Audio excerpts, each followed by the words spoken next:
How's it going, everybody? It's been a pretty crazy week, obviously, for the RLCS as we find out additional information of what is to be expected. Obviously, we've seen a lot of layoffs and a lot of heartfelt emotions coming through, but we are getting more details, which is really important. We're finally starting to piece together the way that this is exactly going to look.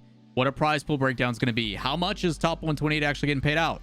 As a player, turns out I can sign up for the SSA or APAC region. A lot of crazy information. Today in particular, we ended up getting the rulebook, the official RLCS 2024 rulebook released. And rather than forcing you all to go through 39 pages of legal jargon and boringness, I did. It's not a fun life we live. Either way, we have basically the spark notes, the TLDR of all the important things that you need to know. I'm not going to bore you guys with the governing law, the waiver of jury trial, all that kind of stuff. Basically give you the nitty gritty details. So this is kind of like part 2 of the RLCS 2024 ruled stuff that you guys have already seen. If you guys haven't seen that video, go check it out. So with that said, let's jump over to the other screen. On the right hand side is the official rulebook.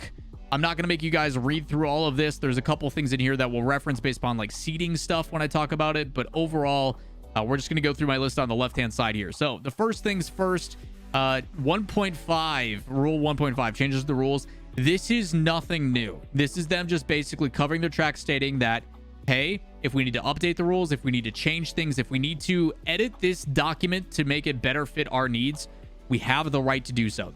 Every tournament organizer does this. This is nothing new. This has already happened. Case in point, you see Williams Resolve on Twitter being like, you know what, we didn't get informed or we didn't get communicated with about the changing of the dates. So the stuff that they put as a placeholder on us, which wasn't finalized, we booked the flights, we booked stuff for boot camps, we did all that. Now we got to change our flights and our accommodations because for all we know, they are changing the dates of when these tournaments line up and stuff. That is bound to happen. It's going to continue to happen, which is when we talk about the majors and stuff. I'm not giving too many details. The second thing in 2.2.1, wherever that section is, right here, when it comes to the format itself, this is just a general override, like oversimplification for you guys again. Every format includes 3 events. There's Major 1, Major 2, and the World Championship. Okay. Within each major, there will be 3 open qualifiers and 1 in-person global tournament. 3 open qualifiers, which is double elimination. That gives us our top 16, which gives us Swiss, and then our top 8, which is single elimination. Based upon how well you do, points get accumulated. And then if you are one of the top performing teams from your region, you get to go to the major. This all continues through the World Championship, all that kind of stuff. The only difference between the majors is the amount of points being awarded. Prize pools, formats, etc. are all identical. The only difference is based on how well you place further in the season, the heavier it's weighted. That is nothing new as well. That's the same as previous seasons. When it comes to the format itself, we've already broke this down in the previous video, but a super quick TLDR, and this is more so about the best of, how many matches you're playing. In double elimination, all the matches are best of 3 up to top 24, which is pretty scary. Top 48. Top 48 is best of 3s. Outside of that, so 49 and beyond, a best of 3 anything, and that's going to be some upset city stuff. Top 48 gets into some spicy matches, and for them to be up to a best of 3 is pretty scary. Everything past top 48, so when you start getting into the top 32s and stuff like that, will be best of 5s. Qualification matches are also best of 5s. That's not anything different. Eliminations, qualifications to make top 16 Swiss, best of 5s. In best of 5 itself, also, when you get into the top 16 for Swiss, those will remain the same. This was the same as last year as well. Swiss stage was best of 5s into single elim, which was best of 7s. That is identical. The crazy thing about this, though, is that applies to majors and world championships. So in Swiss, rather than playing best of 7 at international competition, they're BO5. That's going to save a lot on the broadcast time and the length of the tournaments, which allow us to get through things a little bit quicker. Competitive integrity wise, I'm a little bit worried about that. I think for the World Championship, Swiss should probably be best of 7, but that's just my opinion of things. But that's the big one. World Championships, Swiss are best of 5. Swiss single elim is going to be BO7. When it comes to the seeding, a lot of people have been worried about that. Tiebreakers, how are things going to play out? Where are we going to go? Who gets to go where? Are we going to see our favorite teams playing each other very early on? They do have a lot of breakdowns for that as well. If there is tiebreakers when it comes to international events, say you have 2 teams that are trying to make it in. You've got the 4 seed and the 5 seed from NA are tied. We've seen this with Space Station Complexity in the past. They just play a straight up best of 7. Run it. Good luck. You had 3 events to prove that you were better. You guys are same, so why not one more series? That's it. When it comes to the open qualifiers themselves, when we're talking about, hey, where do I get placed in this massive open qualifier bracket? There is 4 steps to this, and it changes when we get past the first event. When it comes to the very first event, the way that seeding is done is it is done by the average placement or seeding score of the previous year. They break down seeding score as follows: 50% of the points you earned in fall, 75% of the points you earned in winter, and 100% of the points you earned in spring.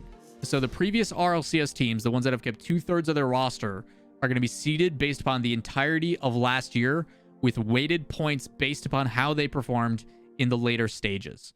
50% of fall, 75% of winter, 100% of spring. This only applies to teams that have starters. If you are a sub on the roster and now have your own team, it will not apply. That's not going to cut it. You had to play in the matches in order to get the points. Makes sense. The second type of seeding is your highest placement in the spring split. So if you are still tied after all the point earnings and it all averages out and all that kind of stuff, however you placed the best in the most recent tournament, so how they did seeding in the past, is where you will end up. The third tiebreaker then is your ranked MMR in 3v3, which has happened. This is going to be for a lot of the open qualifier teams. There's a lot of teams that haven't given us any RLCS results or anything to base off of. What's crazy to me is they are not taking into consideration any third-party tournaments. All the stuff we've seen during the offseason doesn't matter. It just isn't taken into account. All the bandits on wheels, the draws, all that stuff, not being taken into account. There's no weight to it. It is simply, how did you do in the RLCS and what is your ranked MMR in game? That is it. That's what these are right here. In order to know when your MMR is no longer in eligible size, so basically what's going to happen is the day signups close. So in this case, January 22nd at midnight or 11:59 p.m., whatever your MMR is, they will take a snapshot of your MMR, and that is what your rank is. So you can grind all the way up until that moment to try to better yourself as an open qualifier team. This is me talking to the people that are going to be in the open qualifiers versus the weighted teams that have RLCS experience. This is how you better your ranking or your placement. To avoid tougher matchups, grind 3s. You need to do it. Now, when we get past the first qualifier, so Regional 1, when we get into Regional 2, also known as Open Qualifier 2 of Major 1, they then start to include the results of the previous tournament, which includes Swiss and the single elimination, and orgs are seeded as follows. Your 2024 cumulative RLCS points, how well you've performed so far this season. Next is then the most recent Open Qualifier final placement. How well did you do in the last Open Qual? That includes Swiss as well as single elim. How well you placed matters in everything. Like, everything is so heavily weighted. The third is then your highest placement across any open qualifier in the event. So it's going to go most recent. So seeding in the later qualifiers is now, what are your total points? If you're still tied, we then go to the most recent result. How well did you do? If you're still tied after that, we then go into the placement overall. Maybe you had a first place finish, but you dipped last qualifier. We're still going to take that into account as the third seed. Fourth seed is your head-to-head record, and then your fifth seed is your MMR average again. So pretty crazy stuff. When it comes to the major seeding, what teams are placed where?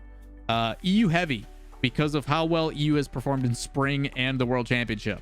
For the first international event for Major 1, it's going to be EU1, EU2, NA1, EU3, NA2, EU4, MENA 1, NA3, SAM1, NA4, MENA 2, OCE 1, SAM 2, OCE 2, APAC 1, SSA 1, which is displayed right here. Now, with that into account, obviously things are weighted a certain way. It's part of the reason why I miss wildcard, is seeing people fight for the World Championship spots and stuff. That being gone, it does get rid of that excitement of like, hey, NA played better at this major, therefore more spot allocations, but because we don't have that many teams, that stuff no longer matters. It's just a flat amount. Major 2, the second international event, is going to be different for the seeding. It's going to be, how well did teams do at the first major? If NA crushed at Major 1, NA is getting favored at Major 2. After that, it's then the head-to-head record at that event or within that event. And then the third is the ties revert back to the original seeding for Major 1. So this will be the standard for the entire year as a backup. But if things are drastically different, then it will go based upon the most recent events. Okay? When it comes to prizing, which a lot of people are interested in, things are going to change quite a bit. If you are signed up and within the top 128, you will be paid out. And the way that it works is a lot on you. As someone who has a Epic creator code, use code LAWL in the creator shop, please. I get 5% kickback on it. But if you have set up for the creator code situation, you already know how to do this. But your Epic Games account, what you associate your Epic ID to, there is specific information you have to fill out. You have to make sure that you have tax documents filled out. You have to have payment processing situation. What will happen is after you make the top 128 or higher, you will get a notification within 30 days to the email you have associated to your Epic ID account. From there, you have 45 days to make sure all your documents are taken care of, verification is done, making sure that your account's in good standing, and then payouts can be provided. If you don't do that in time, Psyonix/Epic have the right to forfeit your money, and then they can do it to a charity and get a tax write-off. So 45 days is a long time for you to figure it out. It's nothing new. Player eligibility has changed as well. As you all know, 13 years or older instead of 15 now. And they have updated the amount of regions that can actually play. Morocco with Itachi back in the day wasn't eligible. It is now. We don't need to go into the specifics of what countries and stuff aren't allowed. I have them written down. I don't know why I waste my time on that. But overall, they've opened up the amount of countries as well. But the standards of ones that weren't eligible are basically there. During this video, if you guys want to read this line, that tells you if you can or can't compete based upon where you're from. Pretty crazy stuff. The big one that's turning everybody's attention, though, is region eligibility. Now, for those that are unaware, in the past, in order to compete in a region or compete in the RLCS, you had to be in an eligible region and you have to technically be a resident there. And by a resident, I don't mean you need to have a permanent address. You just need to be living in that area, whether it be for school or college, or maybe you're having like a winter break and you're over there. But you have to basically exist in that region in order to compete. That is no longer the case. The difference now is you as an individual player are allowed to sign up for one region through the course of the event. And once you do that, that locks your region. So if I, as someone from NA, would like to compete in SSA or APAC, I can. I'm going to be dealing with horrible ping. And if I want to fly my butt over there and do it, by all means I can. Or I can stay in North America and continue to play. But then I have to play in that region for the remainder of the year through every single regional, all 6, and how I want to compete. The only way that changes is if you go through the trade window, which I'll talk about, the transfer window that happens in April, and someone decides to remove one of their players and bring one player in. So there is the ability, no matter where you are in the world, as long as you're within an eligible country to play, you can play in any other region if you would like to, which is kind of scary. I don't know if I agree with that. But in order to protect it so you don't see a bunch of players bouncing around and collecting paychecks from other regions, they do have a transfer window restriction in order for you to play in a different region. I don't know if I like this. I hope this rule probably gets updated. I do have major concerns for some of the minor regions with other teams that are in the bubble that aren't in the top 32. Now go sign up in SSA or APAC or something like that. I do have some worries. The last thing I want is NA or EU players that are kind of outside of that bubble where they're like, you know what, I can't earn as much money. I'm going to go take the money from these other regions, and then we have a world championship where like SSA's reps are all Europeans or all NA. Like I have some worries about that personally. But it's a possibility now. We'll have to see how that one goes. I wouldn't be surprised if they change that rule in the next few months. So we'll see how it persists. Outside of that, if you are looking to sign up in the RLCS, you must be at least platinum. So if you are gold and below, you can't sign up for the RLCS. You can be platinum in 1s, 2s, or 3s. I said it jokingly because I'm not here to break TOS, but if you need someone to do your placement matches for you to get you into plat, hit me up. All jokes. I'm not actually going to do that. It's against terms of service. I will get banned.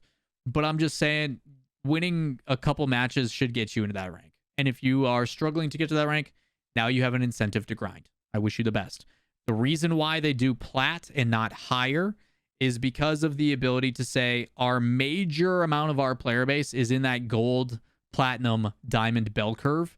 and they want as many players as possible to be able to sign up. But the realistic side is they also don't want to have players that are bronze, silver in the double elimination that are wasting people's time. And I'm not saying that as a slight. I'm not saying that to be mean. It's just the reality of you also don't want to go up against the experience of playing the top dogs. It is painful. But no, extra game modes do not apply. You have to do it in the traditional sense of Rocket League, because you can't have a puck carry your butt to a rank. You can't have a rumble power-up carrying you. You got to do it through your own volition with your poopy teammates. I recommend queue up with a buddy, play some rank 2s or whatever you're doing. You should be able to hit plat in no time. I hope, for your guys' sake. I don't know how difficult plat is nowadays. I haven't been plat since it was the top 100. So I don't know what it's like down there. I couldn't tell you. But I wish you guys the best. Try to get platinum. Okay? Outside of that, when we talk about transfer windows now, the transfer window is going to be from April 1st to the 14th, and it closes based upon local time zones at 5 p.m. So it goes from 12 a.m. on the 1st, your local time, to 5 p.m. your local time. In the United States, it's Pacific. So I'm Central, so that's 7 o'clock my time. You can only make one addition to the roster. This excludes the coaches and the managers, as long as the total roster is equal to 4. Speaking of coaches and managers do not and are not held accountable by the rank rule. So coaches and managers can be complete garbage. They can be shit tier. If you can talk about the game and articulate it and understand it, but your fingers can't do it, you're fine. You're good. You don't have to be plat if you're a coach or a manager. Outside of that, there's 3 attachment documents that are at the very bottom, and these go into some of the more specific details. Attachment A is the point award system. This is determining how many points get allocated, who goes where. The cool thing about this is before it was only top 16. That is now broken down to top 32. If you're a top 32 team, you can get points, which will give you a bye. It'll give you seating placement advantages. It basically adds more weights no matter where you're at. So again, top 32 is pretty important, not only for payout, but also for seating advantages against other teams. Again, making past top 64 and into top 32 is going to give you a massive advantage to avoid those same teams that are similar skill level. Pretty important. That applies. It has all the breakdowns here on the right-hand side for qualifier 1, 2, 3, and major 1, as well as qualifiers 4, 5, 6, and major 2. So it has all the details you need to know. Major points, obviously, everything goes up by a little bit and scales based upon the end of the year. It's nothing new there. So total points, if you want to look at that, we could do the math and do some times 100 and percentages and stuff, but I'm not bothered to. Just know it scales. It's nothing new. Okay? Attachment B is the actual schedule. The only thing you guys need to know about the schedule, broadcast dates are different for main events. When NA is doing open qualifiers, EU is doing main event. When EU is doing open qualifiers, NA is doing main event. So you will not see main events for NA and EU on the same dates. You will still see overlap between SAM, OCE, SSA, APAC, MENA, etc. That is going to hopefully be because they're on the other side of the world. We don't run into that conflict. We don't see broadcast overlap. So it is still going to be where you can watch all of NA and all of EU. What that's going to do for team streams and stuff like that, I'm interested to determine. I'm trying to talk to as many organizations. And again, as a blanket statement, if you need a caster, producer, a host, interviewer, whatever for your team stream, hit me up. DMs are open. I'm happy to talk specifics and details and stuff. I've got a couple offers right now, but I'm weighing my options just because I want to take the one that I feel the best about, because that's just smart business. But again, I think there's some really cool things we can do with team streams this year round, because there is open qualifiers versus the Swiss and the main event stuff. I have some really, really cool ideas on how to get fan bases really built, because it's going to be super important this season. But for fans watching, you don't have to worry about watching NA and EU at the same time. You're fine. They're on separate weekends. You'll be okay. And then the last point, so attachment B, we just covered.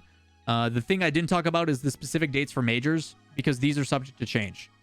This is kind of that rule I was talking about 1.5 at the very beginning about how, hey, we can change things whenever we want. If they're trying to secure a certain location, if they're trying to lock down a specific venue and stuff, there's a chance that, you know what, it's not eligible for these 5 days. It's for a different 5 days. That stuff can change, so I didn't want to go into details. But as a general thing, end of March for the first major, end of June for the second major, second week of September for the World Championship. So keep those generally in mind if you're trying to go to attend the in-person events. We also don't know if they're going to be 2 days or 5 days. World Championships, they're saying they're 6 days, and then majors are saying they're 5 days. Are we going to get to attend all those in person? We don't know. But There's no double elimination, so it is just Swiss. If I had to guess, Swiss will be these 3 days. Final bracket will be these days. Quarterfinals, semi-grands, and then 3 days of Swiss. We'll see how it goes. That's what I'm predicting as of right now.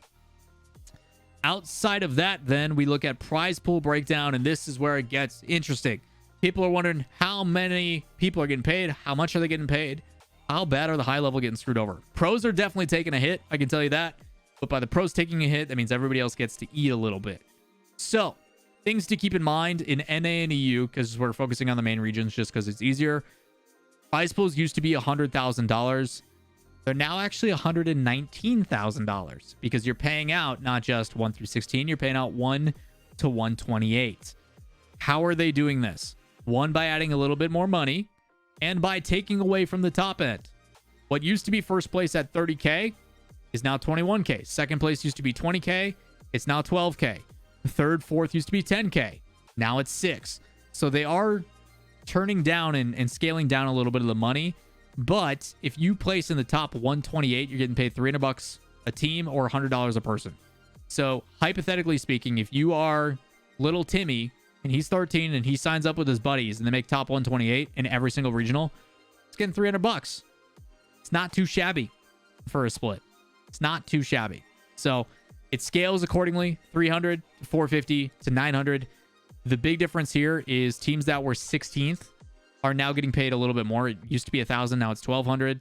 But the bottom end is definitely being weighted. Top end is definitely being taken away from. It's pretty rough. And it gets even worse for the World Championship. We don't even go into that. For the World Championship, and again, we can show you the minor regions as well. And it dwindles down. There's basically 3 tiers, and I've already told you guys this. It's the same thing for payouts as well. Like, NA and EU get paid out to 128. OCE, Sam, and Mina get paid out to 64. APAC and SSA get paid out to 32. With signups and stuff, there's going to be some complications with that. I can tell you that right now. I don't think OCE has 64 teams sign up.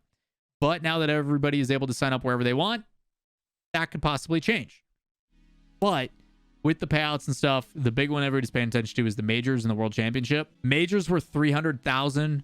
World Championship was 2.1 million. Majors now, I don't know the exact math, I'd have to do it, but I know the World Championship went from 2.1 million to 1.64 million or something like that. It's a pretty big dip. It's 2.1 to 1.164. It's a massive cutoff. I actually have that here. So the World Championship is 2.1 million total last year, with a breakdown of 600K, 400K, 200K, 100K, 30K, 20K. This is for top 16. It is now half the price for first place. If you take first at Worlds, you get paid 300K versus 600K. Take second, it's 150K versus 400K. You take third, it's 99K versus 200K. And it keeps going down. As you get to the top 16 to 14, it changes. The big thing though that they messed up actually in the rulebook, if you guys did not see, formats are all identical, right? You're going Swiss into single elimination. So top 8 is the same. You have top 8, you cut that in half. 4, you cut that in half, you go 2, and then 1. The issue for World Championships is this format is not correct. Because 9 to 12 is not how Swiss works. 13 to 16 is not how Swiss works. It's 15 to 16, 12 to 14, 9 through 11. Based upon if you go 1-3, 2-3, or you move on. So this has to change. This breakdown is not correct for the World Championship. They got to find a way. And it's just purely percentages and numbers. We could probably figure that out if we wanted to based on how they're doing it. And just scale it accordingly. So, again, they need to update this anyway. This is not correct. It does not work with the format that they have set up. So, that has to change. But outside of that, some pretty crazy stuff. I'm just saying there is definitely some incentive to sign up for the RLCS and play in it. If you're getting paid 128, I think that's definitely doable. You figure you got to be like GC 1, 2 in order to be in contention for that. But top 32, you're looking at former pros, Turbo's Cheeks with Alpha Cap, Rizzo, and Turbo ended up making top 32. I think they placed 25 or something like that. So that's kind of the quality of play. I assume there's going to be a lot more signups this time around and incentivized, which is what I think Epic wants. But yeah, that's the rules. That's what we got for you. Hopefully, I know this was a little bit long, but hopefully this gives you guys all the specifics of the part 2 of RLCS information you need to know. If you have any additional questions, comments, concerns, feel free to stop by the stream, twitch.tv/Lawler. Let me know in the comments down below how you guys feel about stuff now that we got more details. The one thing we don't have, though, is broadcast details. Those should be coming later. Finding out what exactly is going to be streamed, how team streams are going to work, all that kind of stuff. And I will make sure to update you guys on that when the time comes. And if you want to make sure you don't miss out on it, hit subscribe, turn notifications, like button, all that kind of crazy stuff. And I'll see you in the next video. Peace.